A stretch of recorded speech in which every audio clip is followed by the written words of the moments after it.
Hola amigos, ¿cómo están? ¿Me extrañaron? Ojalá que sí. Quiero agradecerles por el apoyo que me están brindando con este canal, con sus likes, con sus comentarios, suscribiéndose. Me dan ganas de poder seguir adelante, ¿no? Yo es la forma que tengo como de desfogar mi soledad, pues, porque, bueno, unos hacen fútbol, cocinan, hacen plancha, canguro, ¿no? Se van al gimnasio, no, yo acá reunido con ustedes y me desfogo así, y ustedes me escuchan y me apoyan y se los agradezco mucho. Para no alejarnos mucho de la cuestión de la historia, vamos a retomar desde la parte donde dejamos a don Andrés de Santa Cruz. Que ahí tuvimos algunos presidentitos ahí de poca monta que la gente no recuerda, pero porque no fueron importantes. No fueron importantes. Después de Santa Cruz, Gamarra volvió a ser presidente. Volvió a ser presidente. Hubo un presidente, Manuel Menéndez Gorosabel. ¿Ustedes han escuchado de ese pata? Nada. Fue meses nomás presidente, pero fue presidente. Pero no se le recuerda mucho porque no tuvo mayor importancia para la historia peruana. Juan Francisco de Vidal Lahoz, que fue uno de los presidentes que nombró al último Santa Cruz, y que también fue un año nada más, fue presidente. Después de Santa Cruz, que tampoco no se le recuerda, Manuel Ignacio de Vivanco. Tampoco se le recuerda. ¿Qué hizo? ¿Qué no hizo? Ni fu ni fa. Pasaron por agüita tibia. Y a este señor, Manuel Ignacio de Vivanco, se lo tumba con un golpe don Ramón Castilla. Y llega a ser presidente. Ahí donde entra Ramón Castilla y Marquesado. Don Ramón Castilla y Marquesado. Talapaqueño él. Hombre de pueblo. Después, en las elecciones de 1850, le gana Rufín de Echenique. Don José Rufín de Echenique, que es presidente hasta el 55, donde Ramón Castilla le hace una rebelión, se lo tumba y vuelve a ser presidente. Un arroz con mango, seguíamos siendo así. Pero hay una parte muy importante aquí. Lo que hace Ramón Castilla, que fue el primer presidente que tuvo una visión geopolítica del Perú. Tenía una visión donde él no podía creer que el Estado fuera tan rico y el pueblo fuera tan pobre. No tenía sentido para él. Y Ramón Castilla, viendo eso, como él entendía el pueblo lo amaba a Ramón Castilla. Ramón Castilla había sido prefecto en Puno. Ramón Castilla era un hombre de a caballo, él era conocido como el soldado de la ley, le decían a él. Mestizo, un general no era un hombre culto, de estudios. Jorge Basadre lo halaga mucho. Crea la estación San Juan de la Plaza San Martín al Callao. El primer tren de Sudamérica lo crea don Ramón Castilla Marquesado. Lo crea. Después se lo tumba en Leguía más adelante, ¿no? Pero don Ramón Castilla comienza a hacer esas obras. ¿Y sabe de dónde hacen las obras? Cuando Ramón Castilla ve la riqueza que había en el guano, comienza a exportar guano. El Perú era súper rico vendiendo lo máximo de Perú. Lo único que le faltaba. Raúl Romero hizo el chicle de choncholí. Y Ramón Castilla vendía el guano de las aves. El Perú era rico vendiendo excrementos. ¡Qué increíble! Pero teníamos harta plata y Ramón Castilla utilizó ese dinero para hacer un montón de obras. Crea el tren, manda misiones a la selva, crea el primer presupuesto nacional. Dios mío, comienza a pagar la deuda interna y externa. Dios mío, compró buques de guerra y hizo que la Marina de Guerra del Perú fuera una fuerza naval en el Pacífico Sur. Comenzó a comprar barcos para ya reforzarlos. Porque recuerden de que otra de las misiones del Estado peruano es proteger al Perú de enemigos externos y de los internos, que hoy en día no se hace. No tenemos tanques, no tenemos aviones, no tenemos barcos, no tenemos fusiles, no tenemos armas, no tenemos una buena policía, que están mal armados, la ley está accesible. No nos protegen ni lo de afuera ni lo de adentro. Ahorita vienen soldados de Tangamandapio, le hacen una guerra al Perú y le ganan. En una le ganan, porque no tenemos con qué defendernos. Imagínense, pues, si va a haber medicina y esas cosas. Ese es otro trabajo. Ramón Castilla construye el Panóptico, la primera cárcel de Lima, que quedaba donde es Real Plaza, y el Hotel Sheraton. Toda esa manzana era el Panóptico, un sitio escalofriante, una cárcel muy dura, y los choros lo pensaban 50.000 veces antes de caer ahí. El más macho arrugaba. ¿Qué Alcatraz? ¿Qué baño? El Panóptico era el Panóptico. Ahí murió Augusto B. Leguía.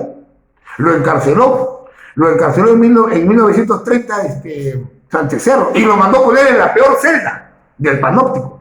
Cuando uno pasa por ahí, que hay vigilantes, los serenos, los policías que a veces están en la noche porque hay que custodiar esa vaina, siente un escalofrío en la zona donde está la bajada al Metropolitano.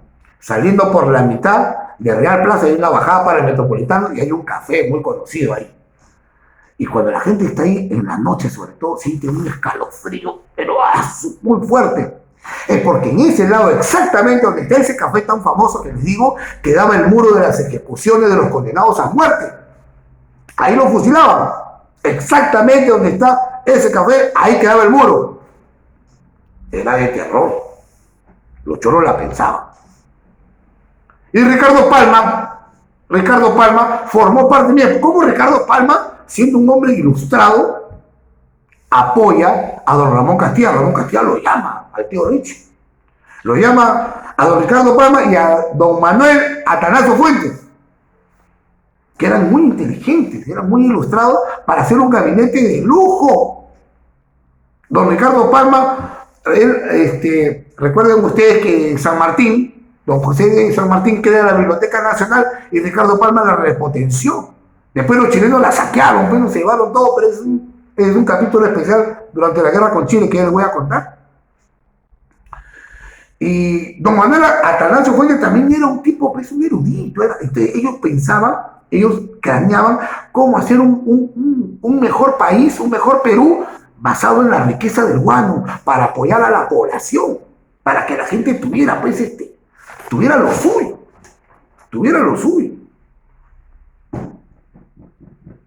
Qué increíble, oye. Ramón Castilla promulga la Constitución de 1860, que después fue derogada y fue cambiada por la Constitución de 1920 por Augusto B. Leguía para permanecer en el poder, ¿no? Siempre cuando los presidentes cambian constituciones para favorecerse. Eso es de ley. Liberó a los esclavos, Ramón Castilla. Ahí está. Oye, Gustavito Carbajo, mi hermano, yo te quiero un montón. Te Nero lo adoro. Me ha mandado una foto lindísima el otro día. Yo no tengo foto de mí, no es que nosotros éramos acá. Me mandó una foto que me hizo llorar. Gracias, Gustavo, te quiero un montón, Nerito. Pero cuando Ramón Castilla libera a los esclavos negros, todos los Carbajos salieron a la organización Perechoni. ¡Que viva mi mamá! ¡Que viva mi papá! Y que viva Ramón Castilla, que nos dio la libertad. Bueno, negro, te quiero un montón, Gustavito, estás en mi corazón, hermano. Libera a los esclavos y eliminó el tributo indígena. Nuestros paisanos de la sierra seguían pagando tributo a pesar de que la independencia los había liberado, se supone. Se supone que la independencia fue para liberar a todos, pues, no solamente a los blancos, porque los indígenas seguían pagando tributo, como en la época de los españoles. Pero el tributo era un impuesto, pues, lo que pagamos hoy día. Hoy día todo el mundo paga impuestos, que también somos esclavos. Digo yo, no sé. Don Ramón Castilla, pues, lamentablemente en 1867, cuando él ya preparaba otra rebelión contra Mariano Ignacio Prado, que era otro choro, dijo: me lo tumbo, murió en el desierto de Tibiliche, en Tarapacá. En su tierra murió don Ramón Castilla. Bueno, era Ramón Castilla, era bueno. He leído mucho sobre él y era una buena persona.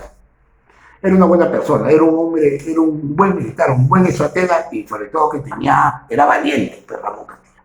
Bueno, entonces cuando ya, vamos a dejarlo hasta acá, para después seguir con los otros presidentes, porque cuando Ramón Castilla ya compra ya los barcos, ya los chilenos estaban visionando y ya estaban preparando su guerrita.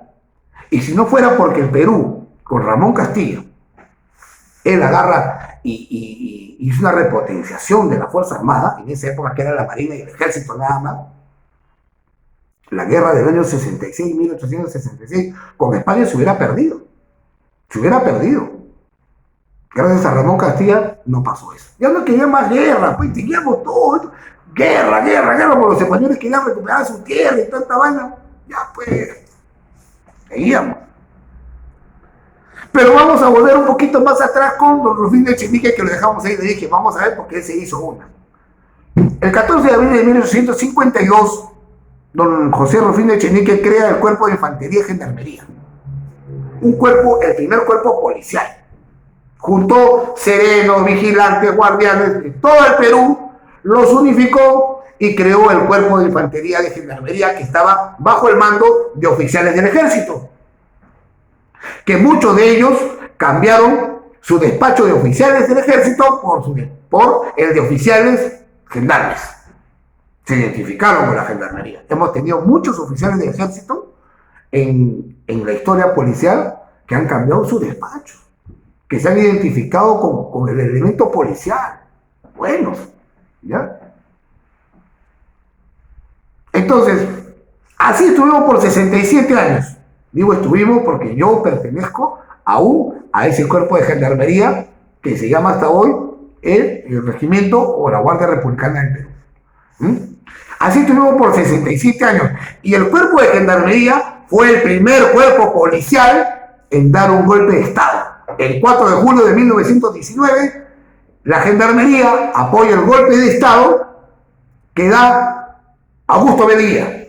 Porque Augusto B. Leguía se va al extranjero después de su primer gobierno, regresa, porque lo estaban persiguiendo, gana las elecciones y él sabía que José Pardo Barrera, que era presidente, lo iba a golpear. Entonces, antes que lo golpee, la gendarmería apoya a Leguía y el 4 de julio del 19, Leguía vuelve a ser presidente provisorio.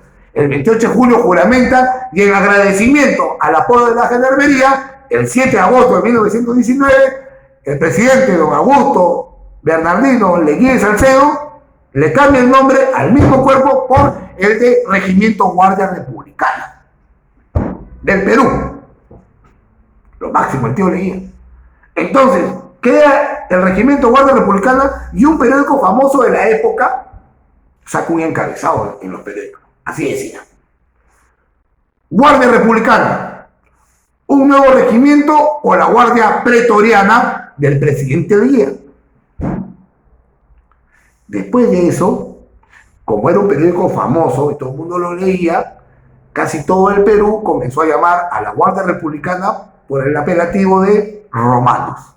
Hasta el día de hoy nos dicen romanos, precisamente porque se hizo una comparación con los regimientos de la Guardia Pretoriana de los emperadores romanos. Los llamaban romanos, ahí eran los romanos.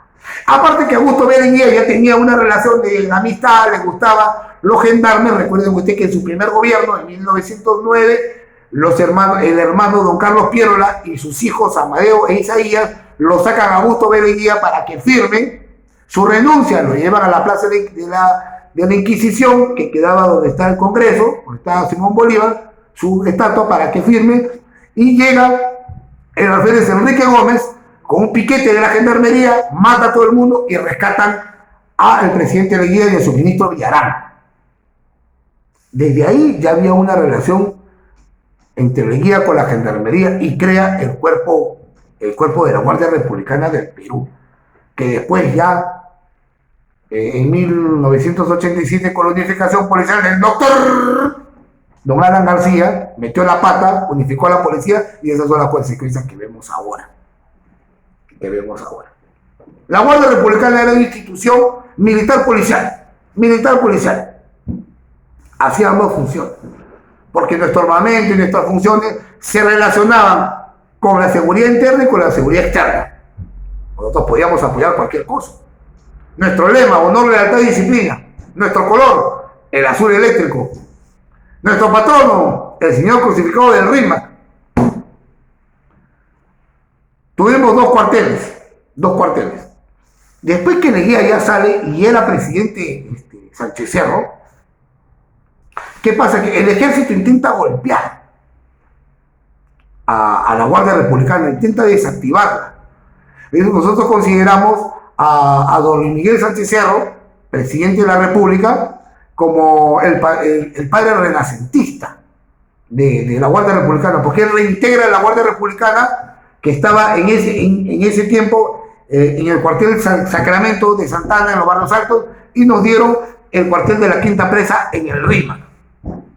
Por si acaso, todos estos datos me los ha brindado, me los ha enseñado el mayor de la Guardia Republicana, don Marco Frey Cereñino Salvador, que es mi padrino institucional, mi gran amigo y mi mentor. Yo soy hincha del mayor Cereñino. Me ha permitido tener el placer de poder compartir lo que él me ha enseñado. Él es un historiador policial, por si acaso, completo. No le digo ni a los talones. Nos vamos a la Quinta Presa. La Guardia Republicana tenía su policía de montaña, unidad antiguerrilla, el batallón antisubversión. Mira todas las cosas que se han perdido, que la policía ahora ya no tiene. Policía de alta montaña, el batallón antisubversivo, la unidad de desactivación de explosivos, la UDE, la unidad de rescate de rehenes, que fue creada en marzo de 1984. Y mire, la participación de la unidad de rescate de rehenes de la Guardia Republicana salvó y actuó en 2 operativos exitosos en 1984, el 6 de marzo y el 25 de ese mismo mes, en la carceleta de Palacio de Justicia y en el motín del penal del Sexto. Hasta cuando le cuente el Sexto, es escalofriante, pero es una historia muy emocionante, muy patriótica, para que vean el heroísmo que el policía tenía en esa época.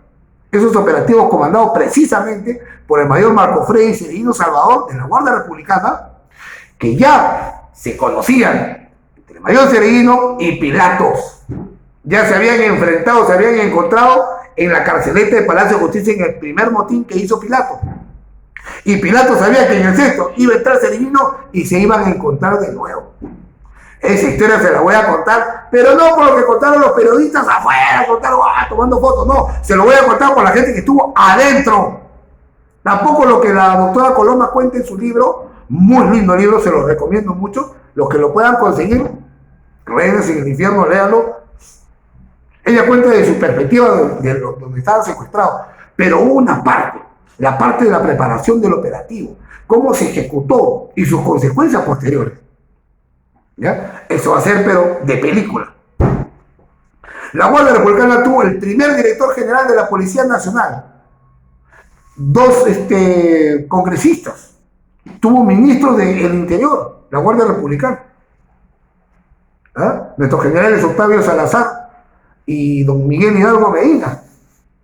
Y casualmente, hace poquito nomás, tengo el orgullo de conocer, de ser amigo personal del nuevo comandante general de la Policía Nacional, don Orlando Velasco Mujica, que fue mi brigadier general, mi aspirante, y un casi padrino, pues, ¿no? Porque estaban ahí, estábamos todos. Él es 2 promociones antes que la mía en la Guardia Republicana. Un gran hombre, un gran general, un gran líder de su promoción y un ejemplo en la Guardia Republicana. Yo no soy franelero, por si acaso, yo nunca lo voy a llamar por teléfono para pedirle nada, pero es un gran hombre. Es un gran hombre muy correcto. Ojalá, Dios mío, que lo dejen trabajar. Yo no soy patero con nadie, nunca he sido patero con nadie, nunca he sido franela. Pero Orlando es un buen muchacho. La va a servir, es muy correcto. La va a servir, es un buen líder. ¿Ya? Ahora quiero comentarles algo cortito. Lo que estamos pasando hoy en día, esta república es una empresa llamada Perú. Esta es una empresa llamada Perú, que tiene 31 millones de habitantes. 31 millones.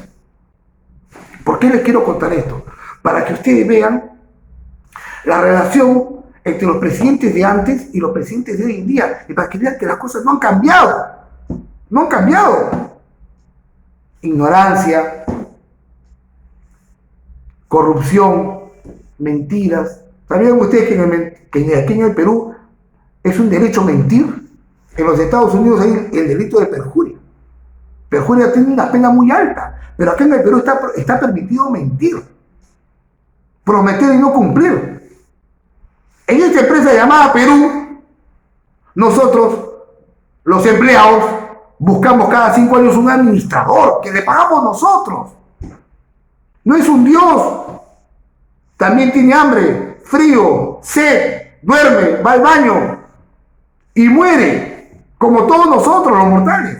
No hay nada especial, simplemente lo ponemos como administrador. Pero si vemos que ese administrador no está funcionando, lo sacamos, ¿sí? O sea, es que, compadre, no sirves. Pero la Constitución le dice, no, hay que aguantarlo. Hay que aguantarlo los 5 años. Hay que aguantarlo. Desde el principio de la República hasta ahora, hay que aguantarlo. Lo único que en esa época había gente que tenía cojones para hacerlo. Para decirles que tú no estás haciendo. ¿Y quiénes eran los militares? Porque los militares, una de sus funciones es chequear, pues. Oye, compadre, la estás haciendo mal. Tú prometiste que ibas a sacar al Perú adelante. Tú prometiste que no iba a haber delincuencia, la salud, la educación. ¿Qué es lo principal? Seguridad, salud y educación. Tú prometiste eso y no has cumplido, como el tío ese cuando dijo, yo voy a cuidar tu casita, voy a cuidar tu carrito, tengo un gabinete de lujo. ¿Ah? Miren cómo está. ¿Por qué? Porque mentía, porque miente. No es posible que estemos regalando dinero a las empresas grandes como se hacía en la época cuando la República comienzan a inyectar dinero a las empresas grandes, dice, para que haya más producción y haya más trabajo. Igualito están haciendo ahora, en vez de comprar oxígeno, camas, medicinas, la gente se está muriendo tirada como perro en la puerta de los hospitales. La gente está que roba por todos lados. Los jueces sueltan, los fiscales te dejan ir a tu casa. Es un desmadre. Es un desmadre. Porque como en esa época, hoy en día, tampoco nadie sabe cómo gobernar. Y comienzan a inventar cosas, y cambian de ministro, y cambian de esto. Igual que en esa época. Dense cuenta que teníamos presidentes que duraban 1 año. Duraban meses. Porque no sabían qué hacer. Los militares en esa época lo único que sabían hacer era guerra. Solamente sabían hacer guerra, no sabían hacer otra cosa. Hoy en día es igual. Ustedes sabían que el grado más alto en las Fuerzas Armadas y en la Policía Nacional es el grado de coronel, no el de general. El grado de coronel es el grado más alto. El grado de general es un cargo o es un grado político.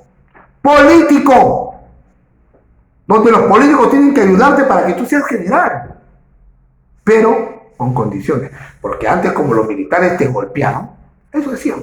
Oye, compadre, tú no puedes, estás haciendo mal. Lo hizo el general Velasco, lo hizo muy bien. Fernando Belaúnde estaba mandando al Perú al tacho de la basura y los militares lo pararon. Lamentablemente a Velasco se quiso quedar, ya no la pudo hacer. Él debió haber logrado elecciones nuevas. Ese es lo que se debe hacer.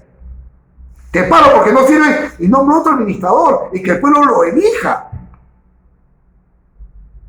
Pero no, pues, agarran en la Constitución del año 79 y ponen golpe de Estado. Vamos contra la democracia, los militares, los abusivos, estábamos trabajando bien. ¿Qué tal? Te sacaron porque no estabas haciendo bien las cosas.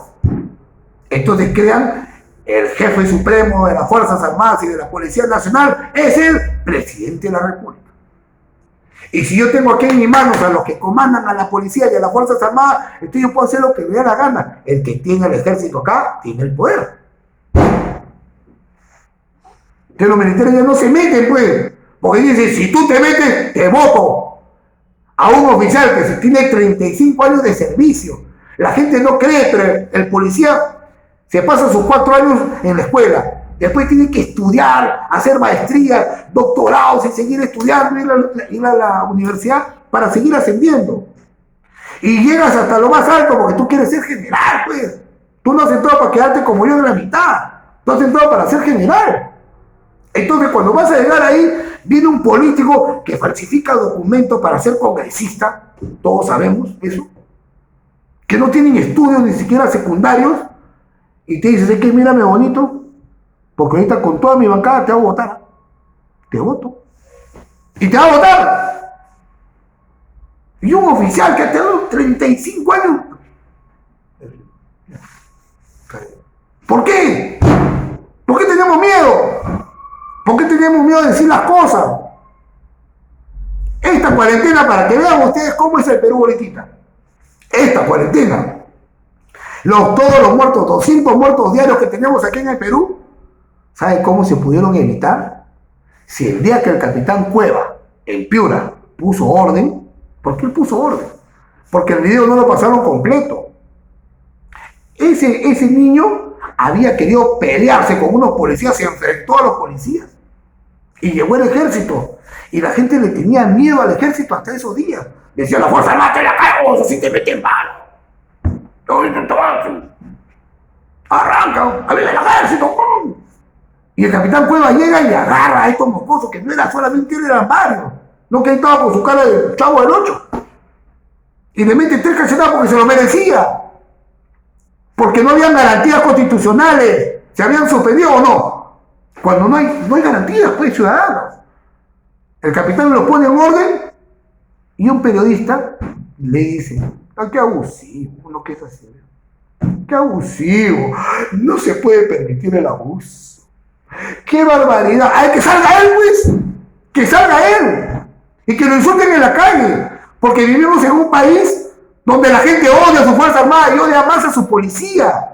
Porque no quieren orden. Nos odian. No nos respetan. Pero sin embargo, cuando tienen un problema, ¿cómo van? ¿Cómo buscan? ¿Cómo van a una comisaría? Cuando tienen un problema, ahí sí corren. ¿No? Vengo un patrullero, ayúdame.